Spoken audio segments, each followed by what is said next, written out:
¿Esta o esta? Esa o esta, ¿no? Esta es la más moderna. Ah, es... sí. La P3 es esta, ¿verdad? Es esa. 7. Pulsa Sí. Es porque la he guardado por varios formatos, porque como a veces Claro, hay sí, problemas con los formatos, sí, yo sí. cojo y los pongo en todo ese MT7 y tal. O sea que es esta. Vale, ok. Pues ahora le doy yo a presentación. Perfecto. Muy bien. ¿Cojo el micro o...? Ahí hay micro, ¿Hay micro? Sí, bueno, o si te vas a mover... Sí, entonces no creo que con esto, sino... Vaya... Pues a lo mejor te puede... Sí. A ver si se oye bien. No. Si no, de todas formas, yo creo que con este volumen de voz se me oye bien. Tienes que pulsar... Por la grabación. A ver. Está en verde ahora mismo. Ahora, perfecto, genial. Bueno, pues antes de nada, quería darle las gracias especialmente, a mi amigo Andrés por la invitación a este acto que es tan importante tanto para él como para la región de Murcia, por el enorme trabajo que estáis desarrollando. Así que, en primer lugar, gracias. Y en segundo lugar, felicidades por este enorme trabajo. También, Antonio, por el enorme esfuerzo que estáis haciendo por algo tan importante como no deja de ser otra cosa que la educación de nuestros menores, ¿no? Que es yo creo que es lo más importante y es la base de la sociedad. Aunque lo decimos mucho, pero invertimos poco. Pero bueno, sigue siendo la base de la sociedad, nos guste o no. Bueno, hoy vengo a hablar de la educación. Y he querido hacer un homenaje al PAS titulándola, pues, la educación PAS, una educación personalizada, adaptativa y social, que creo que es lo que refleja precisamente lo que debe ser un proceso de educación. Bien, hoy vengo a hablar de mí, vengo a hablar un poco de mí, ¿vale? Ese soy yo. Eso soy yo con 6 años más o menos, un niño rubito, con cara travieso ahí un poquito. Y bueno, un niño que empezaba en la EGB, empezaba en primero de EGB, y era un niño pues extravertido. Yo era un niño pues que hablaba mucho, era muy movido, era un niño que expresaba todo lo que tenía, pero al mismo tiempo, aunque pueda parecer que es contradictorio, no lo es, era un niño reservado para mis cosas. Sí que soy muy extravertido, sí que hablo mucho de mí, pero hay ciertas cosas de mi ámbito privado que las dejo para mi ámbito privado. También era un niño muy imaginativo, me pasaba todo el día imaginando cosas, siempre estaba mi mente ocupada en historias que yo mismo me montaba. Era un niño muy activo, soy una persona muy activa, creo que se me ve, no puedo parar quieto, estoy todo el rato en continuo movimiento. Y soy una persona muy práctica, me gustan las cosas prácticas, me gusta la teoría, pero sobre todo me gusta la práctica, es algo que me encanta. Yo aprendo sobre todo a través de la práctica. Soy una persona que me gusta tocar, me gusta palpar y me gusta hacer para poder aprender. Era tremendamente despistado, tremendamente despistado. Si había algo por ahí, yo ya estaba 4 horas por ahí. Podía estar tranquilamente todo el día ahí mirando qué pasaba y luego pasaba por el otro lado y la pizarra ahí, pero yo para allá. Despistado completamente, aún hoy soy muy despistado. Era muy artístico, me encantaba todo lo relacionado con el arte, era una persona muy sensible para todo lo relacionado con el mundo que me rodeaba. Bien, ese era yo en aquella época, muy parecido a tantos otros niños de hoy en día, con algunas características diferentes, pero muy parecido a los niños de hoy en día. De hecho, los niños, por norma general, suelen ser especialmente sensibles. Toda esa sensibilidad, luego, la adultez nos la va castrando. Pero normalmente los niños nacen con una sensibilidad muy superior a la que tenemos ya cuando tenemos 50 años, que parece que todo nos da igual. Bien, y eso es lo que hay que intentar que no suceda. Bueno, pues con mis características personales, esas eran mis notas. Lengua insuficiente, matemáticas insuficiente, ciencias sociales insuficiente, ciencias naturales insuficiente, música suficiente, ahí vamos bien, dibujo bien, educación física bien, porque era movido, o sea que algo tenía que hacer bien, por poco que inglés insuficiente, nunca se me han dado bien los idiomas, y religión bien, bueno, era una persona creyente, no había mucho más que hacer. Esas eran mis notas con mis características de aquella época. Yo era un ladrillo que no encajaba en un sistema determinado, en una escuela determinada. Eso quiere decir que al final, la sensación que yo he tenido siempre es que mis cualidades, porque todos tenemos cualidades, de un tipo o de otro, pero todos nacemos con cualidades. Hay algunos que tienen unas cualidades fantásticas para la música y otros los tienen para las matemáticas. Pero mis cualidades no encajaban en la escuela de antes. Y siempre me he sentido fuera de la escuela porque la escuela nunca me ha dado mi espacio ni nunca me ha reconocido las cualidades que yo tenía, que también las tenía. Eso quiere decir que todos, de una manera o de otra, todos somos seres particulares. Seres con nuestras características, con nuestras circunstancias personales, familiares. También somos seres con unas capacidades diferentes, todos tenemos capacidades distintas y en distintos ámbitos. Todos tenemos habilidades diferentes, distintas. Todos tenemos ritmos de aprendizaje diferentes y esto es un tema importante en educación que muy pocas veces se tiene en cuenta. Siempre hay un reloj que marca cuándo tienes que aprender cada cosa en cada momento. Lo importante no es pintar la Capilla Sixtina, sino pintarla antes de que toque el recreo. Y eso es un profundo error, porque el aprendizaje tiene que tener una base, sustentación muy fuerte para que el resto de aprendizaje surja. Hace poco estuve en Francia, en varios colegios franceses, y una de las cosas que me encantó de educación infantil era precisamente que no había ritmos. Cada uno tenía el suyo.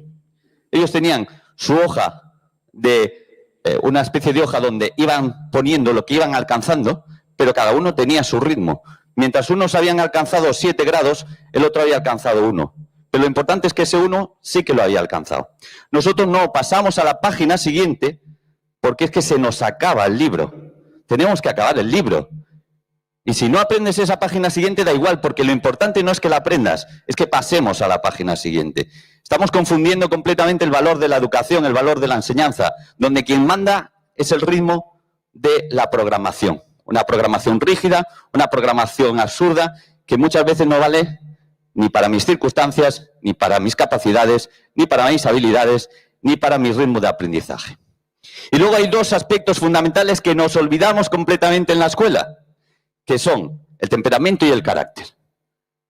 No tienen cabida. Todos debemos ser prácticamente iguales. ¿Qué sucede? Que cuando todos somos diversos, todos somos diferentes, todos nos enriquecemos. Ahí tenemos una clase preciosa con niños que comparten, con niños de diferente color de pelo, de diferente raza, de diferente religión. Y eso es hermoso y maravilloso. Pero los docentes en realidad vemos esto.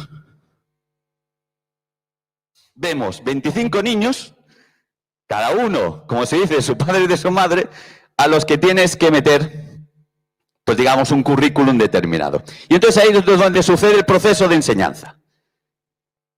Tenemos que intentar que todos esos alumnos con sus características, sus habilidades, sus capacidades, entren dentro de ese proceso de enseñanza. Dentro de ese proceso de enseñanza donde a mí se me dejó excluido porque mis capacidades, mis cualidades no valían para ese sistema en particular. ¿Cómo es el sistema de enseñanza? Pues un currículum que yo me encuentro, por mucho que digan que es un currículum abierto, es una mentira como un piano, es un currículum cerrado y de gente cerrada de mente también. Un currículum absurdo, rígido, que tienes que ajustar al alumno. ¿Qué ocurre? Que es imposible ajustar al alumno, así que ¿qué hacemos?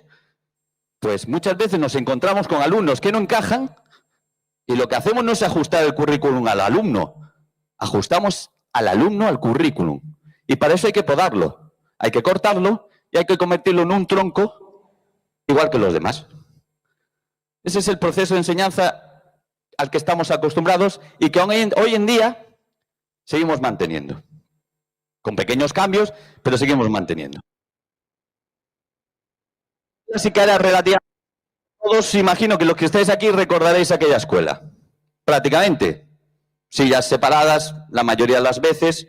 A veces cuando había algún trabajo grupal se juntaban y aquello era ¡buah, la fiesta madre! Porque había pocas veces que se hiciese eso. Libros, todo muy rígido. Aquel esqueleto que hay allí no es un esqueleto, es un... Y en definitiva esa era la clase de antes y era muy sencillo enseñar de aquella manera porque era todo muy individual. Todo muy individual y todo muy relacionado con el libro de texto. ¿Qué ocurre? Que hoy la escuela es mucho más moderna. Hoy tenemos profesores mucho más modernos, mucho más inteligentes, de aquí a Lima, 1000 veces mejor. Bueno, eso es lo que nos creemos. Eso es lo que nos creemos, porque creemos que hemos superado la escuela clásica, pero claro, ahora resulta que la escuela actual basa absolutamente todo su sistema de enseñanza en estas nuevas metodologías basado en el aprendizaje cooperativo, que es estupendo, maravilloso, y en las metodologías activas, que todavía no sabemos muy bien lo que es, pero es una palabra que está muy bien usarla. Recordad que siempre que queráis triunfar, tenéis que decir metodologías activas e inteligencias múltiples. Son dos cosas con las que triunfaréis allí donde vayáis. No sabemos lo que son, pero ahí están. Bueno, la escuela actual es mucho más moderna, aprendizaje cooperativo y metodologías activas. ¿Qué ocurre? Pues ocurre esto.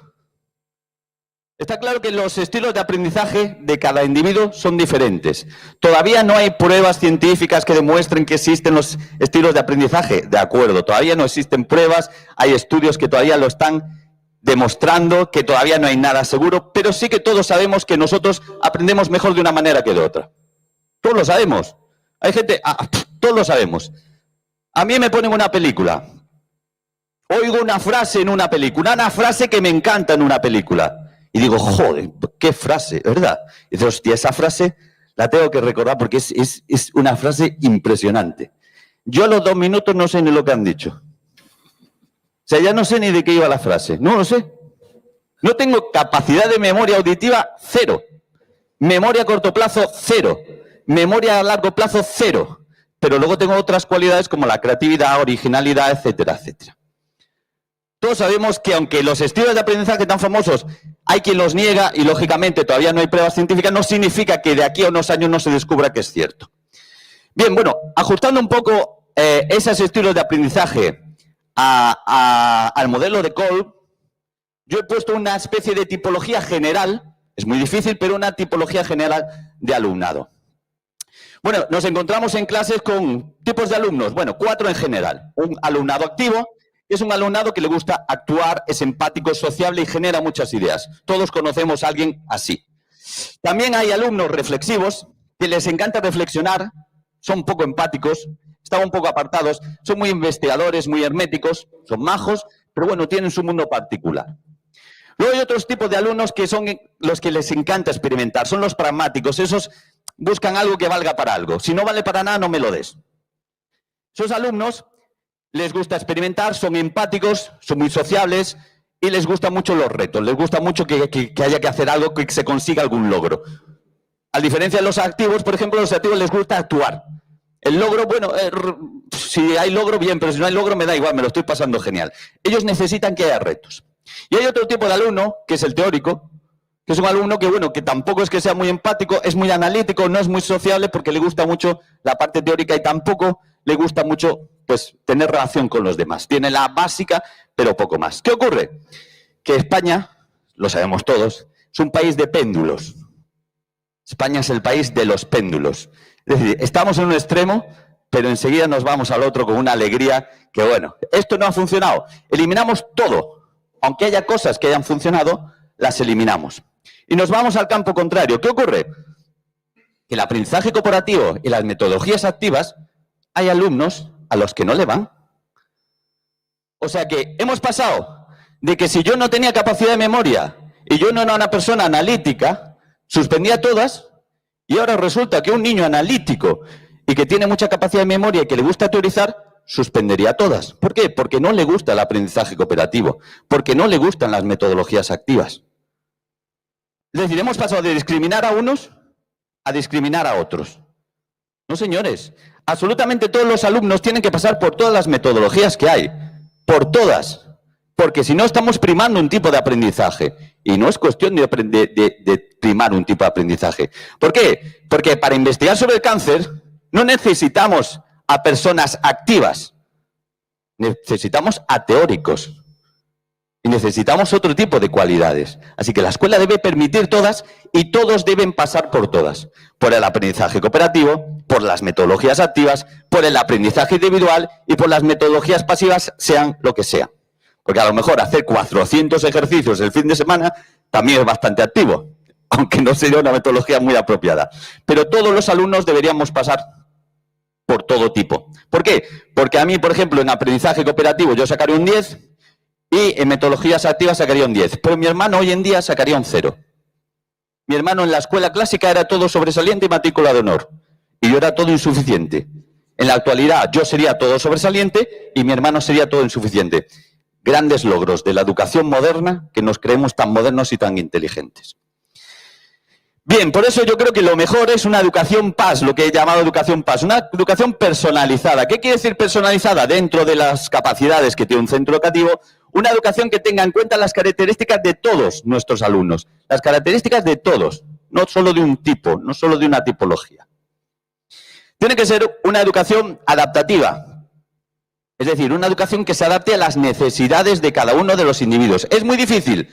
Por supuesto, yo cuando tengo a 25 alumnos, cada uno con sus individualidades, cada uno con sus circunstancias, me cuesta mucho dar respuesta a todos. Pero es lo que tengo que intentar lograr. En algunos se podrá alcanzar, en otros no. Pero eso tiene que ser mi intención y mi finalidad. Y tiene que ser social. ¿Por qué social? Porque vivimos en sociedad. Porque tenemos que educar para la sociedad, porque los menores de hoy son los ciudadanos de mañana. Yo me encuentro con profesores que entran a mi despacho sin llamar y sin decir buenos días. Pues lo siento, pero no debía ser profesor. Lo siento, lo siento. Porque educamos con el ejemplo. Y ellos a veces aprenden más de lo que hacemos que de lo que decimos. Y si nosotros decimos que socialmente hay unas normas establecidas, niño, le decimos, cuando entres en clase llama a la puerta. Y dirá ella, ¿y por qué tú en el despacho el director, no? Claro. Hay que decir buenos días. ¿Y por qué tú en el despacho el director, no? O sea, que las normas sociales son para mí, pero para ti no. ¿Es eso lo que educamos? Y como eso, miles de ejemplos. Por eso tenemos que ser una educación social, que tenga en cuenta la sociedad y el individuo dentro de la sociedad. Y no lo hacemos tampoco. Bien, en este punto me gustaría hablar un poco de las características de los alumnos con alta sensibilidad, que cuando un niño es niño, tiene muchas de esas. Porque los niños nacen con una alta sensibilidad para todo. Luego el mundo nos la va, como he dicho, cortando poco a poco y vamos perdiendo empatía, vamos perdiendo sensibilidad, vamos perdiendo ganas, vamos perdiendo gusto y al final vamos perdiendo hasta la vida. Pero los niños cuando nacen con una sensibilidad maravillosa, que es precisamente las que le permite aprender. Por eso, cuando una persona deja de ser sensible, ya no aprende más. Y es cuando ya podemos decir que cerebralmente está muerto. No va a avanzar nada más en su vida porque no ve nada más en su vida. Solamente aquellos que tienen una sensibilidad hacia lo demás tienen capacidad de aprendizaje, ganas de aprender y pueden seguir evolucionando. Los que no, pues no. Por eso los niños son fantásticos, porque sí que lo tienen. Perciben y procesan la formación de una manera intensa y detallada. Suelen ser alumnos que cuando reciben información lo hacen de una manera muy intensa. Pueden ser muy sensibles a los estímulos ambientales como el ruido, las luces brillantes, los olores fuertes. Suelen ser alumnos muy sensibles a las emociones y a las necesidades de los otros. Que eso cuando ya tenemos 40 y 50 años, las necesidades son las nuestras y para ya de contar. Y si me afecta a mí, bien, pero si no me afecta a mí, cada uno que corra con lo suyo. La gente sensible no. La gente sensible no. La gente sensible le afecta lo que le pasa a la persona de al lado y le afecta lo que está pasando en el otro lado del mundo. A una persona sensible le afecta que alguien atropella a un gato o le afecta que muera su mascota, porque le afecta todo lo que sucede en el mundo. Le afecta todo lo que sucede en el mundo. Por eso hay que cuidarlos. Pueden tener dificultades a la hora de recibir críticas y el rechazo de los demás.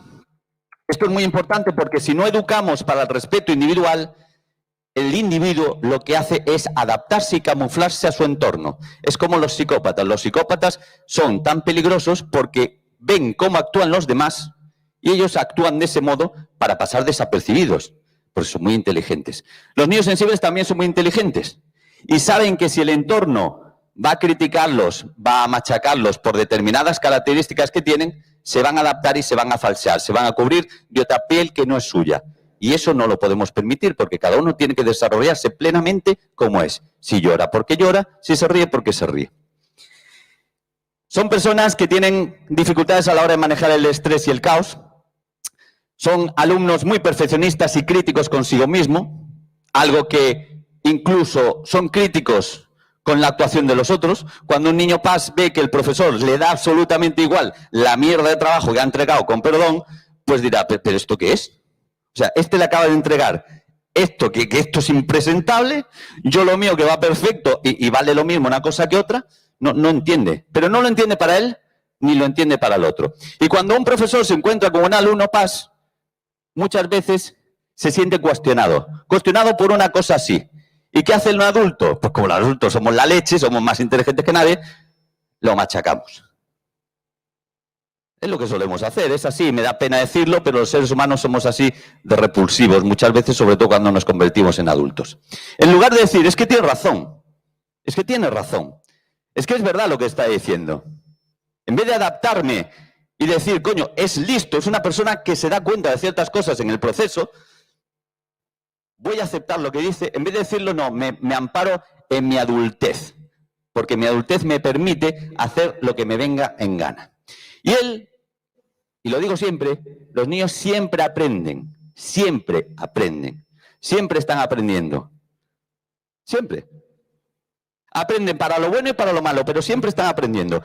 Y aprenden con nuestro ejemplo, y si nosotros le damos ese ejemplo, él lo asimilará y lo aprenderá. Y entenderá que hay gente a la que hay que darle el parabién, que hay gente a la que no le puedes hablar, que hay gente que debería de estar a su lado y que está en su contra, que no puede confiar en una persona que representa la educación y va poco a poco minando esa ilusión que tenemos todos cuando somos niños y esa confianza que tenemos los niños o que tienen los niños en todo el mundo. Y nosotros como adultos pues lo vamos, como he dicho, cortando las ramas y capando sus habilidades.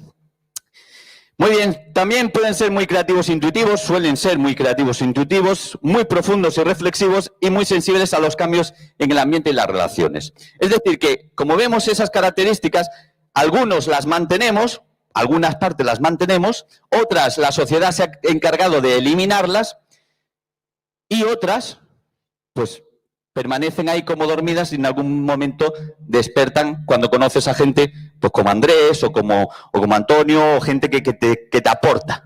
Entonces vuelves a confiar en la sociedad y vuelves a abrirte. Pero si no te cierras porque sabes que la sociedad es cruel. Bien, esas características son de los alumnos sensibles, pero también son de muchos de los alumnos. De muchos de los alumnos, porque como hemos dicho, nacen con una sensibilidad.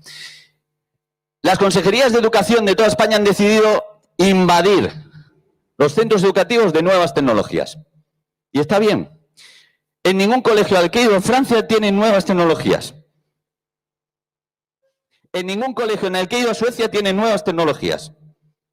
En ningún colegio en el que he ido a Alemania tienen nuevas tecnologías. No tienen. No tienen. Francia no tiene nada, tiene un proyector. No tiene pizarra digital. No tienen tablets. Suecia tiene una pantalla digital donde hay una hoguera saliendo fueguecillo para dar un ambiente acogedor. Pizarra digital. Es lo que tienen. ¿Por qué? Porque nosotros creemos que lo digital, al hacerlo digital, ya estamos en la modernidad. Porque si esto es moderno, joder, pues invadiendo todo de modernidad, estamos en la modernidad. Pero la educación no es modernidad. La educación tiene una base espiritual, fundamentalmente, no tecnológica. Entonces, claro, ellos tienen una educación mucho más basada en el individuo y nosotros mucho más basada en la tecnología. Y eso también nos diferencia un poco de los países del norte de Europa. ¿Somos tan modernos por tener un móvil, una tablet, todo eso? Pues vamos a verlo. Una escuela para los sentidos. Hay gente que le afecta y otra que no. Escuela por los sentidos. Los centros educativos huelen fatal. Huelen mal. ¿Es verdad? Yo no conozco muchos centros educativos y he ido a muchos centros educativos donde se cuide el olor. En Dos Mares sí. En Dos Mares se cuida el olor. Y en los centros comerciales también. Hay unos sistemas que lanzan olor y vamos todos comprando como locos. ¿Por qué? Porque el olor gusta, el olor mola. Los centros educativos de hace 50 años, que son muchos del modelo de la región de Murcia, huelen a orines. Sí, huelen a orines, sí, huelen a orines. Da asco. ¿Por qué? Porque no cuidamos el olor. Pues no cuidamos las cañerías, vamos a cuidar el olor. Dile al ayuntamiento que cambie las cañerías. Pues no solo eso. Hay una normativa europea que obliga a los centros comerciales a una limpieza determinada de los cuartos de baño de los centros comerciales. Pero aquí podemos tener en un colegio de 500 alumnos cagando y meando, con perdón de la expresión, y no hay ni un solo limpiador. ¿Por qué? Porque nos interesa mucho la educación, porque protegemos al menor, nos encantan los niños. Por eso los tenemos así, en pabellones carcelarios, porque da igual que les huela mierda o no, ¿qué más da? Son niños. Es verdad, esa es nuestra impresión como adultos, no nos engañemos. Si a mí me interesase realmente lo que le pasa a un niño, yo por ley tendría que poner a alguien de limpieza en los centros educativos, en todos los centros educativos, en todos. Porque no tienen por qué soportar los olores que hay. No tienen. Mientras un centro comercial sí, un colegio público no. Porque nos importa mucho la educación. Estéticamente, pues no hay mucha diferencia entre una cárcel en Burgos y un colegio en Murcia. Estéticamente. Si quieres hacerlo más estético, tienes que gastar dinero del centro educativo para hacerlo más estético. Los centros educativos actuales, bueno, están empezando a poner mesas de diferente tipo, a poner ya decoraciones de diferente tipo. Pero no éramos tan modernos, no teníamos todo muy claro que la educación de antes no valía y todos ya decimos que hay una educación mucho más avanzada. Yo no veo olores distintos, no veo cosas distintas en cuanto a la imagen, tampoco veo comedores. No veo comedores escolares donde los alumnos tengan la capacidad de probar cosas distintas. Con menús de 4,15, ¿qué se puede comer? ¿Qué se puede comer con un menú de 4,15? Si tengo que pagarle a monitores y a un cocinero, ¿qué se puede comer? Pero son niños. Da igual, nos la suda completamente, porque son niños. Si ese menú lo pongo en un restaurante, tendría 500 denuncias. 500 denuncias. Como lo pongo en un colegio, los niños tragan todo, porque son sensibles, porque son niños, porque confían en que nosotros los estamos cuidando, pues les ponemos un menú de 4,15, que pueden experimentar espaguetis traídos de Indonesia, con salsa de ketchup traído de Dios sabe dónde. Y esta es la verdad. Tampoco tenemos un ambiente agradable que tenga estímulos auditivos. Tampoco tenemos un entorno agradable con estímulos auditivos. Nos hemos cargado toda la naturaleza. Bueno, a mí un inspector una vez me prohibió sacar a los niños a leer. Al parque, al jardín. Porque no estaba en la programación, no estaba aquí. ¿Sabes? Aquí no estaba. Y yo no los podía sacar al parque a leer porque no estaba en la programación. Bueno, yo hace 20 años le enseñaba a los niños Word, edición de vídeo y edición de texto. Y un inspector me lo prohibió porque no estaba dentro de la programación. Y llevo 20 años de retraso, esos alumnos míos llevan 20 años de retraso porque quien legisla una normativa no tiene ni idea de lo que es el futuro. No tiene ni idea de lo que es la educación. Y esos niños que podían salir hoy en día, ser máquinas en edición de vídeo, edición de texto, no lo son porque se les prohibió. Muy interesante esto. Bien, ¿tenemos una escuela para los sentidos? No, pero tenemos una tablet, no hay problema. Te pones ahí, olor en la tablet y ahí tira para adelante. Bien, escuela moderna que tenemos. Seguimos.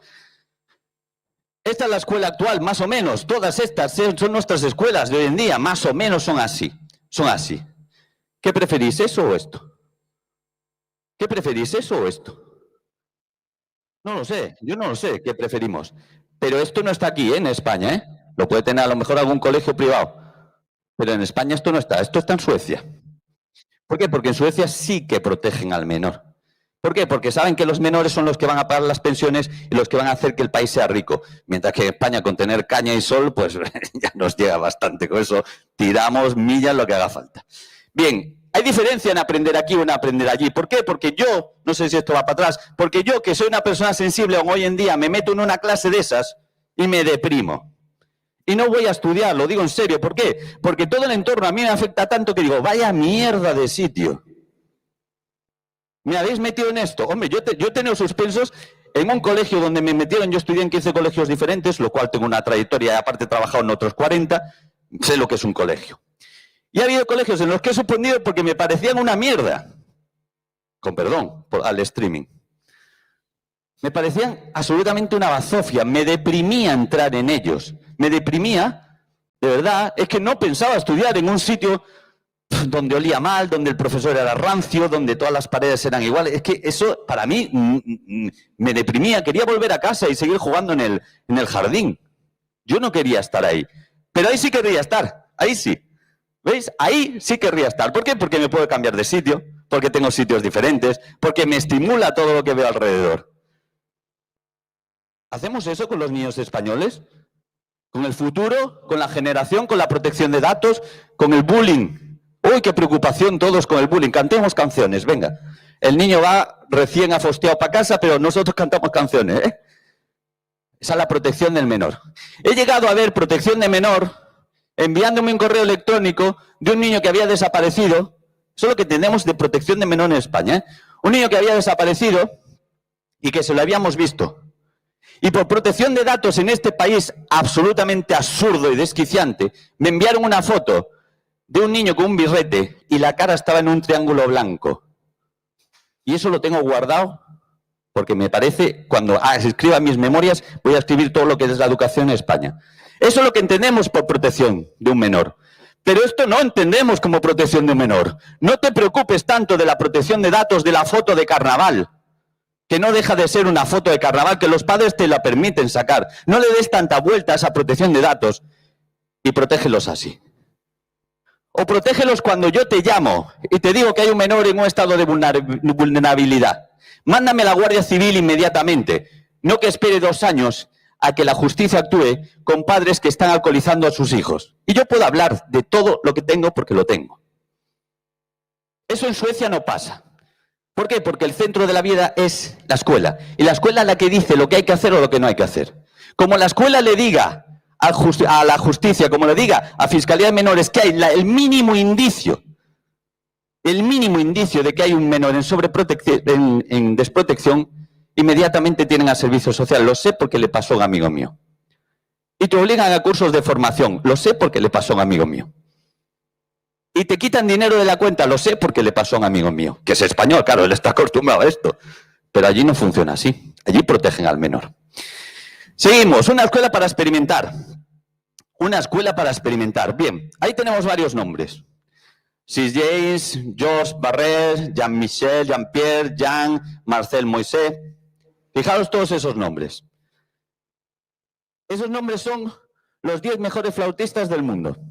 ¿Cómo puede ser que en España yo, que he tocado la flauta, yo y todos los españoles del mundo, que hemos tocado la flauta desde que tenemos conocimiento, porque al nacer ya la parturienta te da una flauta y ya la tocas hasta que sales del instituto? ¿Cómo puede ser que no haya un español? Yo he tocado la flauta 16 años, más o menos. He destrozado vidas a mi alrededor con la flauta. Y no hay ninguno. ¿Me lo puede explicar alguien? No lo entiendo, realmente. ¿Cómo en España podemos descubrir a Mozart si los colegios públicos no tenemos piano? Mozart muere en España. Mozart muere en España. ¿Por qué? Porque si no tiene una familia despejada, que se dé cuenta, en los colegios no puede tocar el piano. No sabemos que existe Mozart porque él va para casa, lleva la mochila cargado de libros y regresa otra vez cargado de libros. Y así se acabó. No tiene un piano. Marie Curie. ¿Cómo descubrimos a Marie Curie? ¿Qué colegio tiene un laboratorio de ciencias en España? Colegio, ¿eh? No hablo de instituto, colegio, que es donde nace, donde es el origen. ¿Cómo sabemos dónde está Marie Curie? Si Marie Curie está castigada en el recreo. Porque es demasiado sensible. ¿Dónde descubrimos los nuevos actores, los nuevos directores, los nuevos guionistas? Si no hay teatro. en el colegio. No hay teatro porque no se puede memorizar tampoco. Ahora 5 horas con Mario hay que hacerlo con el papel delante porque memorizar, malo. Memorizar es malo. No tenemos trajes para que los niños puedan experimentar. Y los trajes que hay tienen 50 años y ya aquello da hasta lástima. Solo podemos hacer la película Los Miserables y poco más. ¿Dónde está un Vargas Llosa? ¿Dónde aparece todo eso si nuestras bibliotecas, los libros están con fixo alrededor? Los ponemos 300 fixos. Hay fixos del 1 antes de Cristo ahí, en algunos libros. Si sacas el fixo del fixo, del fixo, del fixo, del fixo, del fixo, ahí hay restos de Herodes. Lo podemos encontrar, en serio. Son todos libros así. ¿De verdad que nuestros niños tienen que estar con libros de ese estilo? ¿Cómo descubrimos que hay grandes talentos deportivos si los aros están rotos? Si los aros que tenemos en educación física están rotos y es lo único que hay. ¿Cómo descubrimos al próximo campeón del mundo de hockey sobre patines? Si no tenemos instalaciones, si me ratean un polideportivo que cuesta lo mismo que el teléfono del alcalde y de los concejales. Esto es así. ¿Por qué me ratean un polideportivo que no lo pido para mí, para hacer fiestas? Lo pido para que mis alumnos puedan practicar diferentes deportes y a lo mejor alguno va a ser campeón del mundo. Pero si no es campeón del mundo, hay que preguntar qué responsabilidades tenemos nosotros en que no sea campeón del mundo. Y eso es lo que a mí me llevo para casa. Por eso soy tan crítico, por eso soy tan ácido. Porque si se pierde un campeón del mundo, si se pierde una Marie Curie, si tenemos un genio en nuestra clase que no sabemos detectar y que mañana puede curar el cáncer o puede curar una enfermedad y no lo hace porque la escuela es una mierda, perdón por el streaming, yo me voy para casa absolutamente deprimido, porque sé que lo podemos hacer mejor, porque sé que podemos invertir mucho más. Lo mismo sucede con las nuevas tecnologías. Me sucedió en Alemania. Fui a Alemania. Bueno, en Alemania las empresas también tienen una concepción diferente. En España las empresas lo único que quieren es beneficiarse y tener mucho dinero y dinero del Estado si puede ser. Pero en Alemania sí que tienen una conciencia de social, una conciencia social que dice que, claro, si las empresas funcionan bien, la sociedad funciona bien, todos somos más ricos, todos ganamos más, se vende más, se compra más, mi empresa va mejor. ¿Vale? Aquí no, aquí intento que todo lo que venda sea miserable, pero lo vendo por mucho dinero. La gente cada vez está más empobrecida porque les pago poco y tenemos España donde está y Alemania donde está. Bueno, me fui con un instituto que, bueno, no os enseño el instituto porque os vais para casa llorando, pero me fui a un instituto espectacular y los institutos allí en Alemania tienen relación con la Volkswagen, una de las mayores empresas del país. Y nos fuimos a una excursión a la Volkswagen. Voy a una excursión a Volkswagen y de repente me encuentro un espacio más o menos así, con niños jugando, niños de todas las edades, con música clásica, jugando con cosas de ingeniería que yo no había visto en mi vida, maquinaria, motores, chavales pequeñitos de todo tipo. Y el alemán este que me acompañaba, todo orgulloso, humillando como debe ser, pueden hacerlo, me mira y me dice: estos son los próximos ingenieros de Volkswagen. En España esto no lo tenéis. Y es verdad. Y es verdad. No lo tenemos. Bueno, teníamos la SEAT y ¿qué hemos hecho con la SEAT? Teníamos Barreiros y ¿qué hemos hecho con Barreiros? Todas vendidas al extranjero. ¿Dónde están nuestros futuros ingenieros de Volkswagen? ¿Dónde están? ¿Castigados en el recreo? No hay por dónde empezar. Escuela para la emoción, y voy acabando porque no sé cómo voy de tiempo, siempre se me va. Escuela para la emoción, otro error, y ahí mi amiga Marisol sabe perfectamente lo que pienso de la educación de la emoción. Yo soy un fanático de la educación emocional y de la inteligencia emocional, que yo llamo educación de las fortalezas porque soy más proamericano. Aquí dices educación de las fortalezas y te insultan de todo tipo, desde rojo de mierda hasta facha cabrón. Es así, cuando hablas de fortalezas y de carácter, ¿qué es eso?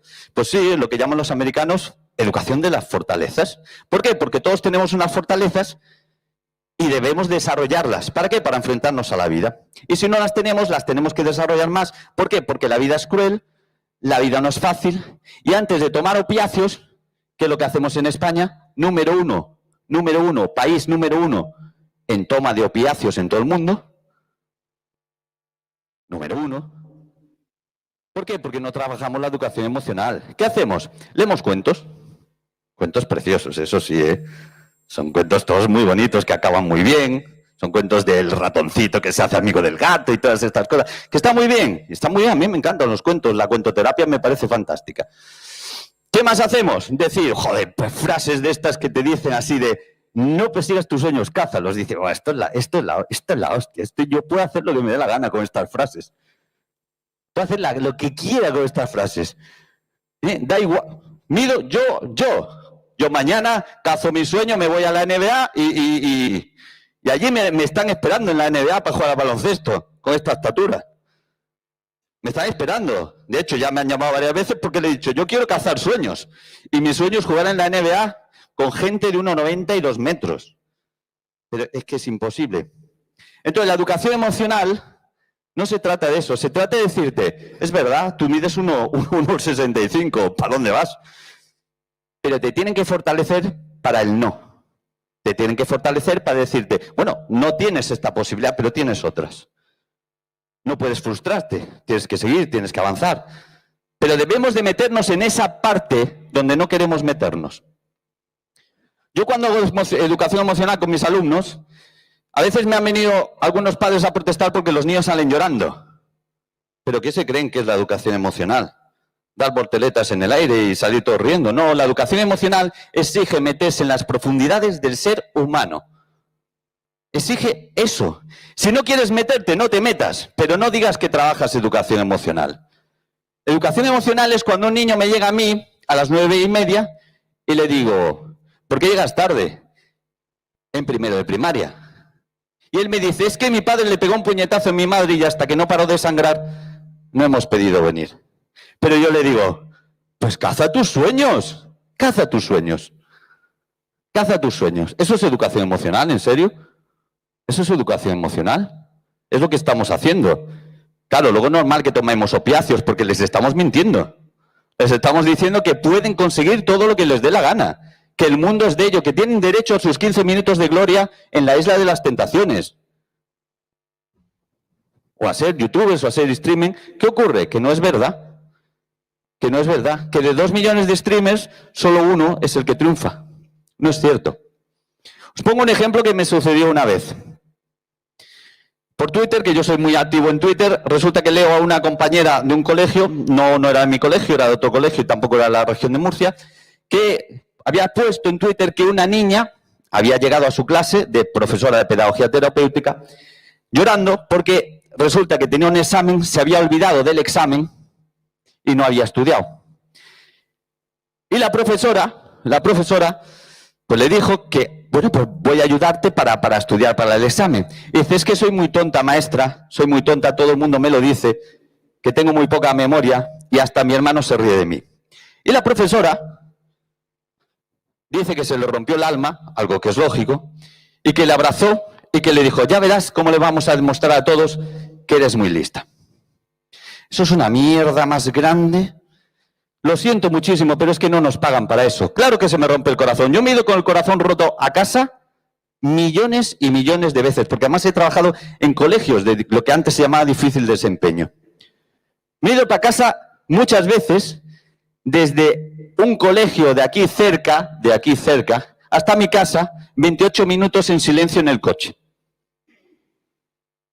Y al llegar a casa me sentaba en el sofá frente a una televisión apagada, dándole vueltas a la vida. Claro que me voy para casa jodido. ¿Pero me pagan para eso? ¿Me pagan para decirle a la niña que es muy linda, que es muy guapa? No, me pagan para decirle, es verdad, tienes una memoria de mierda, hija, igual que yo. Es verdad. ¿Pero qué ocurre? Que tienes otras cualidades y capacidades y habilidades que van a compensar esa falta de memoria. Y en eso es lo que vamos a trabajar. Eso es lo que hay que decirle, porque diciéndole que es muy guapa no conseguimos nada. Dándole un beso no conseguimos nada, porque mañana tendrá otro examen y no sabrá afrontarlo. Y pasado mañana se presentará a las oposiciones y no va a haber nadie que le diga que es muy guapa. Así que nosotros lo que tenemos que hacer es fortalecer su carácter y desarrollar sus habilidades para que las que no tiene desarrolladas, queden compensadas por las que sí que tienen desarrolladas. Para eso me pagan. Si soy médico no me pagan para decir, madre mía, vaya rotura de que tienes ahí en la pierna, ven aquí que te quiero. No me pagan para eso, me pagan para operarte.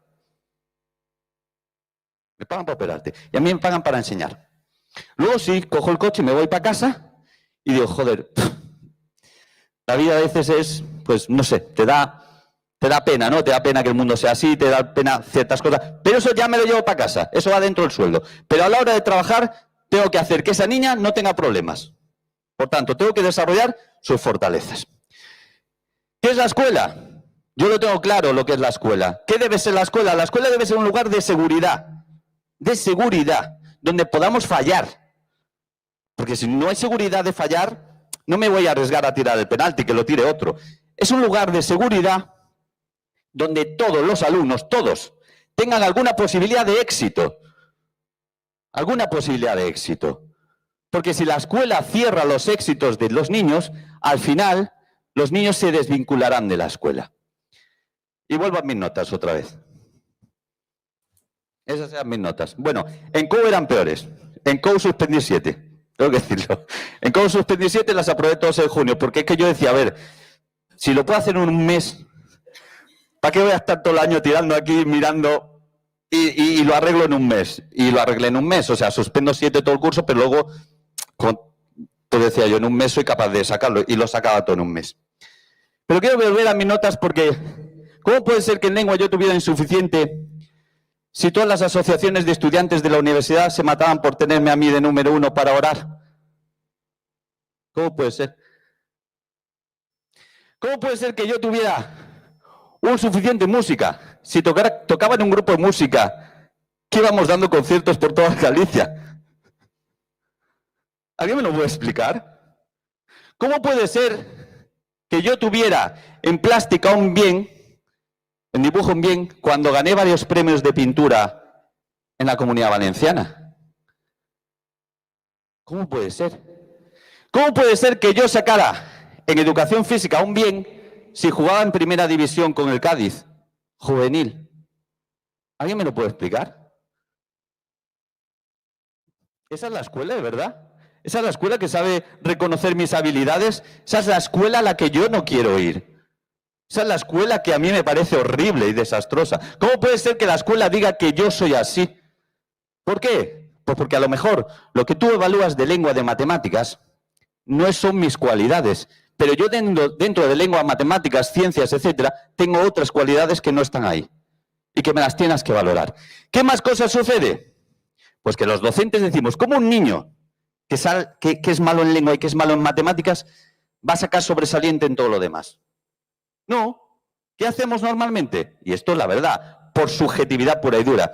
Si es malo en lengua, matemáticas, ciencias sociales y ciencias naturales, por lógica, tiene que ser malo en plástica, tiene que ser malo en educación física y tiene que ser malo en las demás áreas. ¿Qué ocurre? Que niños que son magníficos en lengua, matemáticas, sociales, ¿qué ocurre? Que si tienen sobresaliente en todo, ¿cómo le vas a poner un suficiente en educación física? Pero es que a lo mejor se lo merece. ¿Se lo ponemos? No. Si es bueno en lengua, en matemáticas, vamos a ver. Lengua, matemáticas, ciencias naturales, ciencias sociales, inglés, todo notable, sobresaliente. ¿Le voy a poner un suficiente en educación física? No, le subo. Pero a Tony García, que suspende lengua, matemáticas, ciencias naturales, ciencias sociales, juega de puta madre de fútbol, ¿le voy a poner un sobresaliente? No. Le bajo. Y esa es la escuela. Y creo que lo hemos sufrido no solo yo, creo que lo hemos sufrido muchos. ¿Ha cambiado mucho la escuela? Bueno, yo estoy en ella. No lo veo. ¿Estamos realmente reconociendo las habilidades de todos?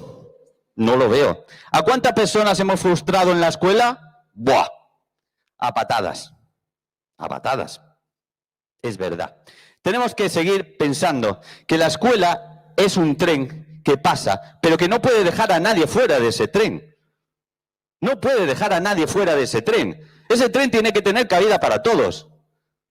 No podemos decirle a ese niño, es que tú no cuadras en nuestra escuela. No, es que nuestra escuela tendrá que tener algo para ti. Porque al final la escuela, como hemos dicho al principio, no es un lugar donde nosotros castremos, cortemos, sino que es un lugar donde los niños tienen que desarrollar sus propias raíces y desarrollar sus propias ramas y desarrollar sus propios frutos. Y yo estoy ahí para ayudarles a que lo hagan, no para decirles, no, es que estos frutos no me gustan. Es que estos frutos no son los que pide la escuela de ti. ¿Por qué? Porque la sociedad necesita de todo. Necesita artistas, necesita médicos, necesita pintores, necesita jugadores de fútbol, necesita científicos. Pero me da igual que tú no seas un genio en matemáticas, en lengua, porque a lo mejor luego yo, como un gilipollas, te he suspendido todas, pero luego tengo que pagar 50 euros para entrar a ver una exposición tuya de pintura. Pero no me he dado cuenta. Y te suspendí y te bajé la nota. Eso es lo que yo no quiero a la escuela. La escuela es un lugar, como he dicho, donde absolutamente todos tengan la posibilidad de desarrollar sus propias habilidades y sus propias capacidades. Y si no, no seguiremos siendo esa escuela que creemos tan moderna. Y nada más. Muchísimas gracias por la atención. Y muchas gracias, Andrés, y enhorabuena. Gracias.